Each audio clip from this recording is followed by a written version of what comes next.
Tonight, the faces behind the tragedy. Tributes flow for the Whyalla locals killed at Lincoln Gap. And another Port Lincoln business targeted by thieves. Cash stolen from a popular fishing shop.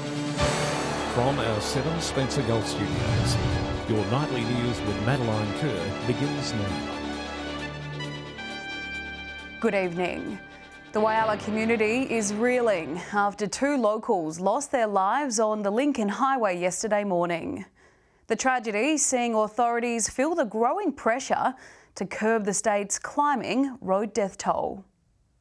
Today, heartbreaking tributes have gone out to the 2 Whyalla victims of a shocking crash along the Lincoln Highway.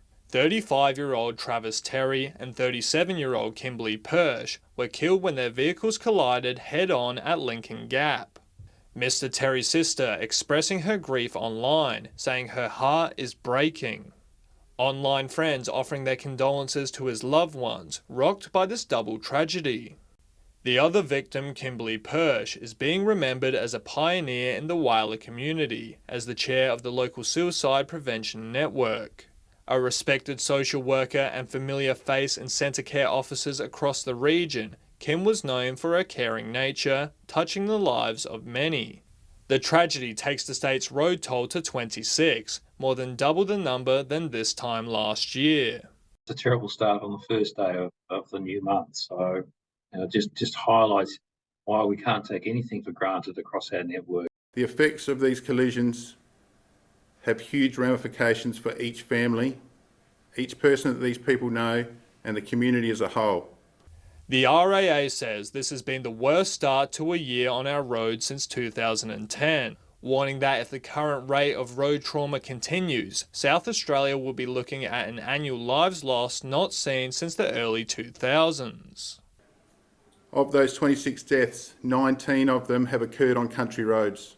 Pleased to everyone who gets behind the wheel, particularly in the regional areas, because that's where we're seeing the most number of fatal crashes continuing to occur, that you focus on the task of driving and don't take any journey for granted.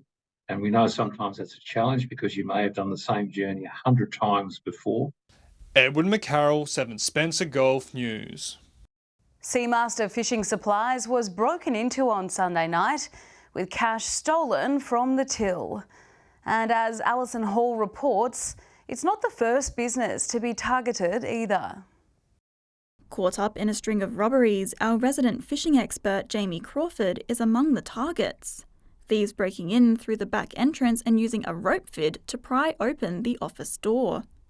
We got an alarm call out during the night and police attended as well, and someone had gained entry into our shop via our back door and in through the office. Unlike the neighbouring Australian Coastal Safaris, who've had 9 e-bikes stolen in 2 weeks, nothing essential was taken from Seamaster Fishing Supplies. Mainly money, which is what they were looking for. They did the rounds and looked in lots of hidey holes and see what they could find. There's lots of theories about who may be committing these robberies, from locals to tourists, but no one has been held accountable yet. It sounds like a few businesses along our drive, along Bel Air Drive, have been affected lately. It definitely looks like this area's there's been a concentration of effort. Jamie and his team are grateful the damage wasn't worse. Half of Monday we were still trading, but we were just fixing things and getting back up and running. We were lucky that it didn't affect us too much. Anyone with information on the crime spree along Bel Air Drive is urged to contact Port Lincoln Police Station or Crime Stoppers. Alison Hall, 7 Spencer Gulf News. After being stood down last month, the Whyalla Mayor and 2 councillors are set to resume office. The debacle is said to not have affected the timeline for Council's move to a new premises. Councillors on the comeback. After being ousted for withholding financial documents, Whyalla Mayor Phil Stone, along with councillors Sharon Todd and Catherine Campbell, are getting a second chance. With the new legislation being enacted, we understand that all 3 councillors have in fact submitted their forms already. All 3 councillors will resume their office. But with councils set to shift operations to a new facility, they need all hands on deck. So it is a really good opportunity to have that refresh and to think about how best we set up the Edward John Eyre to meet our needs over the next few years. With repairs to the current chambers deemed financially unviable, the council is planning on moving to the city's former high school. It does provide us an opportunity to revisit, what we have and what we actually need. So there will be some plant materials, furniture and the like that will probably not be relocated. Originally scheduled to take place in the first quarter of this year, the council is now looking to make the move next month. So at this point in time, we're probably looking more towards around the Easter timeframe where the physical relocation will occur. Edward McCarroll, 7 Spencer Golf News. The National Australia Bank is warning Spencer Golf locals about an uptick of scammers on Facebook Marketplace and Gumtree. Authorities are particularly concerned about those who aren't as tech-savvy, being left thousands of dollars out of pocket. Beware while selling online.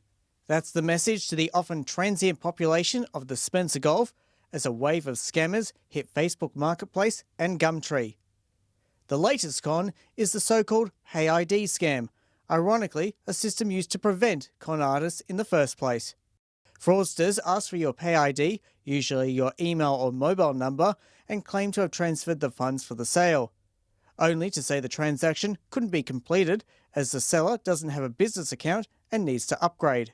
You will never have to send funds or pay fees to receive money into your account. And Pay ID is free and there's no such thing as a business account. So if anyone tells you you need to pay to upgrade your account, you can be assured that that's a scam. Scammers will also send a fake email to the sender claiming to be from a bank or Pay ID with a false promise that everything would be paid back in full. NAB says you should get in contact with your bank as soon as possible if you believe you have fallen victim to a scam like the Pay ID one, as once the money goes overseas, it can be difficult to reclaim. The criminals that perpetrate these crimes are definitely based overseas and sometimes, most likely in jurisdictions where their law enforcement might not be as good as ours. Daniel Pizarro, 7 Spencer Golf News. Still to come tonight, solving the fruit fly problem in Broken Hill and a mental health workshop for men in Orroroo.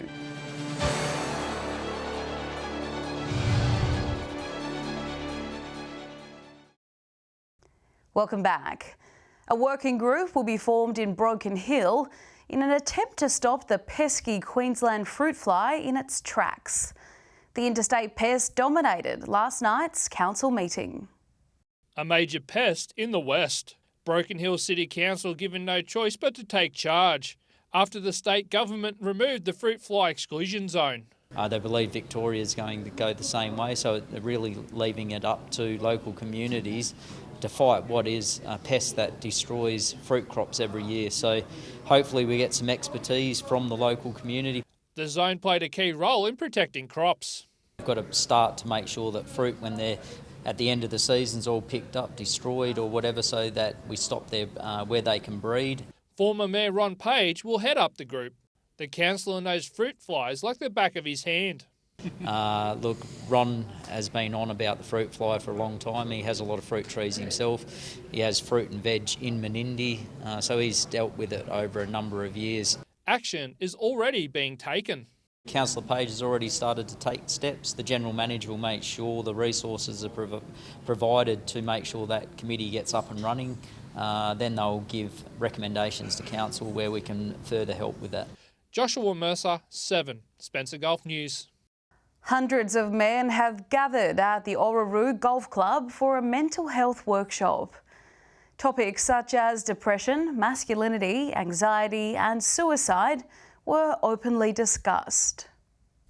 Men of Orroroo from all walks of life, from farmers and tradies to footballers and fathers, coming together to discuss one thing, their mental well-being. Supported by SA Drought Hub, the workshop saw participants engage in activities and exercises in mental health. Yeah, look, I love this. I love the gathering. I love the amount of people that turned up. I didn't expect it, and neither did the guys that put it on.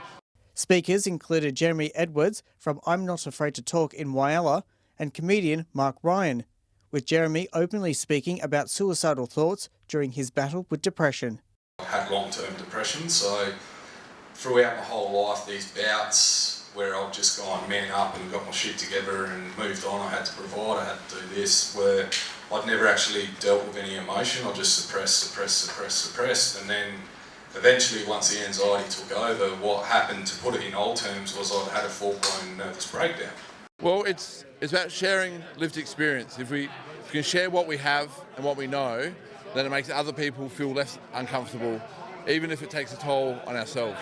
Former Geelong player Daniel Menzel spoke about his struggles with injury recovery and the mental challenges. It's awesome. It's great to see such a good turnout. This is something that definitely wouldn't have happened probably 5 or definitely not 10 years ago. So to get such a good turnout to talk about the challenges of mental health and how to overcome things in everyday life is really great to see. Daniel Pizarro, 7 Spencer Gulf News. And if you or anyone you know is struggling with their mental health, help is available. Contact Lifeline on 13 11 14 or visit lifeline.org.au. Stay with us after the break. A part of the Far West included in a massive new national park. And a premier event in the Peninsula, Port Lincoln Cup, taking place tomorrow.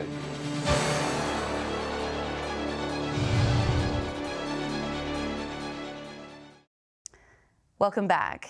From Tibooburra to Bourke, a new national park is coming to the northwest of New South Wales.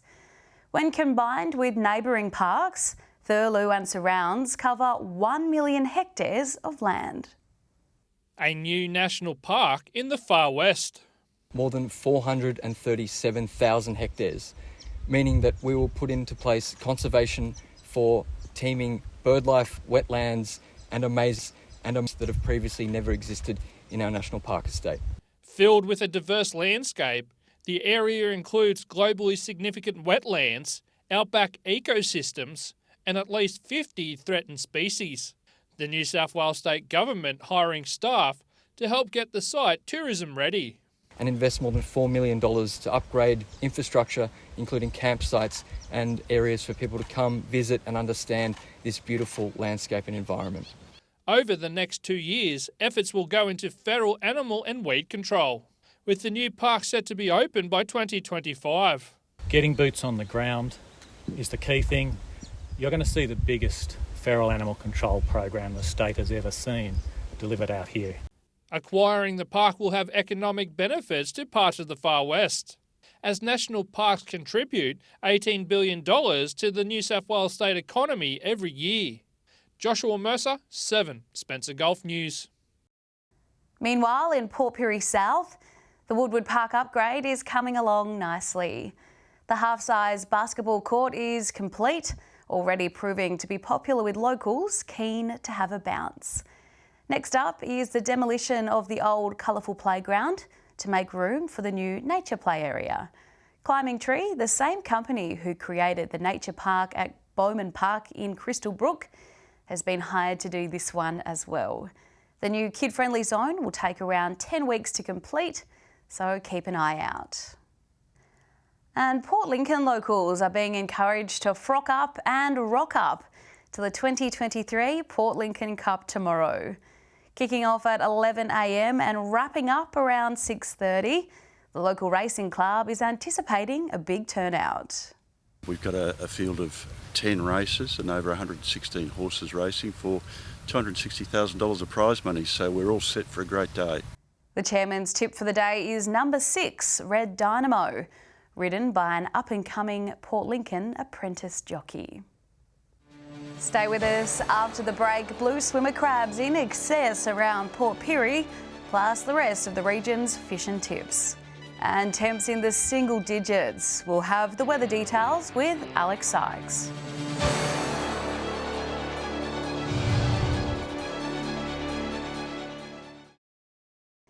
Welcome back. Despite being broken into over the weekend, the show must go on at Port Lincoln's Seamaster Fishing Supplies. Here's this week's Fish and Tips. G'day and welcome to Fishing Tips in Port Lincoln. We'll start over the Coffin Bay side. There's been some lovely garfish inside the bay system, along with some good sized snook. Whiting are a little bit patchy within the bay there, but they have been a little bit better out the traditional farm beach grounds and up towards Frenchman's. There's still a few gummy sharks within the bay system, but they're mixed in with a lot of eagle rays, so you do have to filter through them. Tuna news, there's been a few schools of tuna up towards Craws, also out from Reef Head and through to Greenlee Island.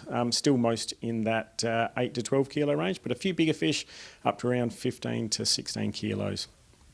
Here in the bay in Port Lincoln, garfish have been going well also, and also some nice blue crabs in the proper and in Spalding Cove.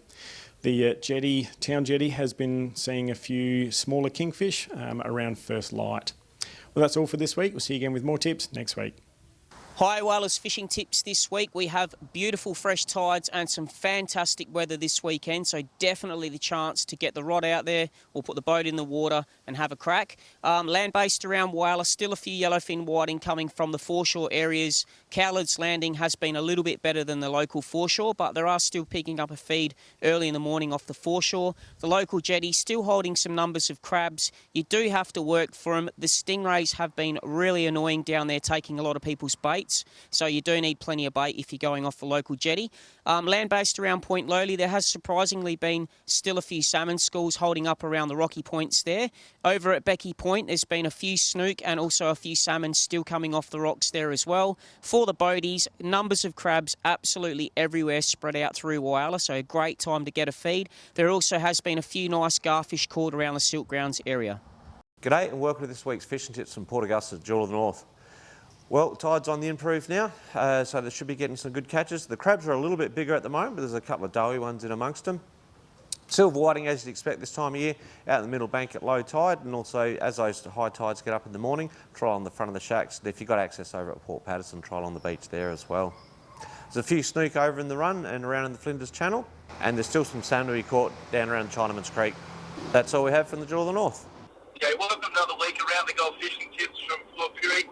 I tell you, this last heat spurt has really turned the blue swimmer crabs on in Port Pirie. They are just about climbing up the anchor rope in any position you want to go. But my best tip is right on the bend in front of Bruner Island, you'll find your best blue swimmer crabs.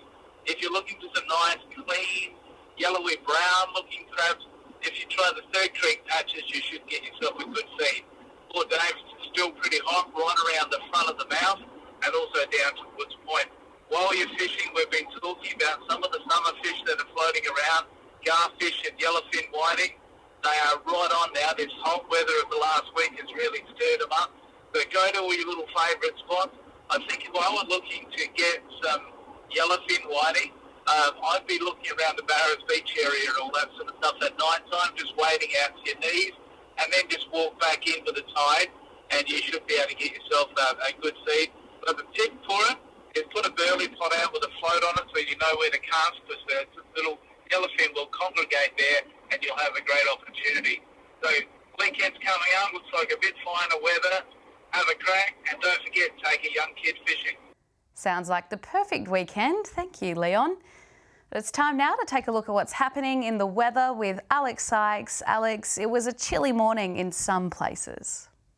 Yeah, that's right, Maddie. Woodner, Cummins, Snowtown and Clare all dipped below 10 degrees. Port Lincoln reached 21 this afternoon, a touch under 28 in Woodner, and a sunny top of 24 in Clare.